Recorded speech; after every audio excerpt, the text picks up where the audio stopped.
How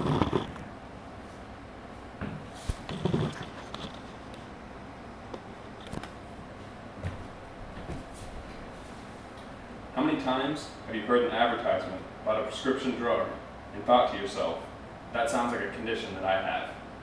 It's probably a lot. Now, how many times have you actually ended up having the condition from the commercial? Probably not very many. This is why advertising and prescribing of prescription drugs should be more closely regulated. Today, I will present you with 3 main points that prove this statement. Prescription drugs are not regulated closely enough. 2, prescription drug abuse is dangerous. And 3, prescription drug abuse is on the rise. As I said before, all of us have seen or heard a commercial for a prescription drug and the illness or disorder that it targets.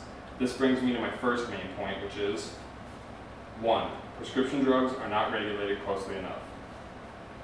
From the Food and Law Drug Journal, the development of direct-to-consumer prescription advertising regulation states that pharmaceutical companies in 1999 spent just $12 million on direct-to-consumer advertising. In 2001, that number had ballooned all the way up to $2.38 billion.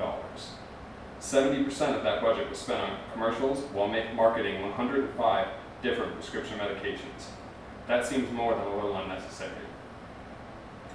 According to an article produced by the National Alliance for Model State Drug Laws, there have been dozens of cases in which doctors have been found negligent in prescribing medication to their patients because they did not review past medical records or examine the patient well enough, such as the case of Zavalis versus the Oregon Department of Corrections.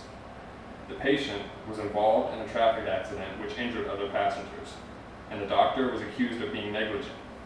The doctor had prescribed the patient Xanax and was proved to be negligent by not examining the patient well enough to see that she had needle marks in her arms from recent drug use. This shows that prescription drugs are not regulated closely enough. The legal case and its circumstances mentioned brings me to the next main point, which is 2, prescription drug abuse is dangerous. According to a study from drugabuse.gov, the number of unintentional deaths from overdose on a prescription opiate was approximately 12,000 in 2008. That was nearly 5 times the amount of unintentional overdose deaths from heroin and more than 3 times that from cocaine. That number has been quickly increasing since the year 2000 and will continue to rise unless something is done.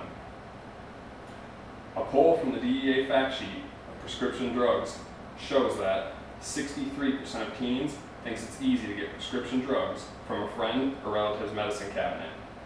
This easy availability is making prescription drugs such a large problem in our community today. This is in part due to prescriptions being seeked out at a rate of 4 times what it was a decade ago. This easy availability and the number of overdose deaths is proof that prescription drug abuse is dangerous. That brings me to my next main point, which is 3, prescription drug abuse is on the rise. According to an article written by Laxmiya Manchakanti, the CEO of the American Society of Interventional Pain Physicians, from 1997 to 2005, prescriptions for methadone have increased 933%.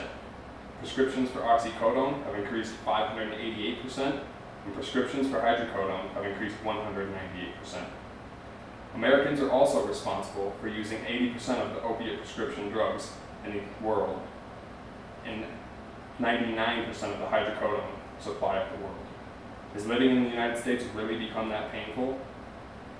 Statistics from the DEA prescription drug abuse fact sheet states that each day, on average, 2,500 teens use prescription drugs to get high for the first time. Also, 2 in 5 teens believe that prescription drugs are safer to use than illegal street drugs, and 3 in 10 teens believe that prescription drugs are not addictive. The statistics that I have just presented you with shows that prescription drug abuse is on the rise. If these numbers continue to rise, we will have a very large social problem on our hands.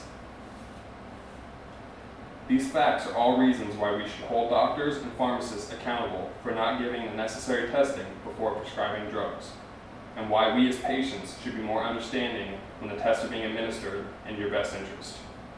Today, I presented you with 3 main points supporting why prescription drugs should be more closely monitored. To review: 1. Prescription drugs are not regulated closely enough. 2. Prescription drug abuse is dangerous. And 3. Prescription drug abuse is on the rise. Thank you.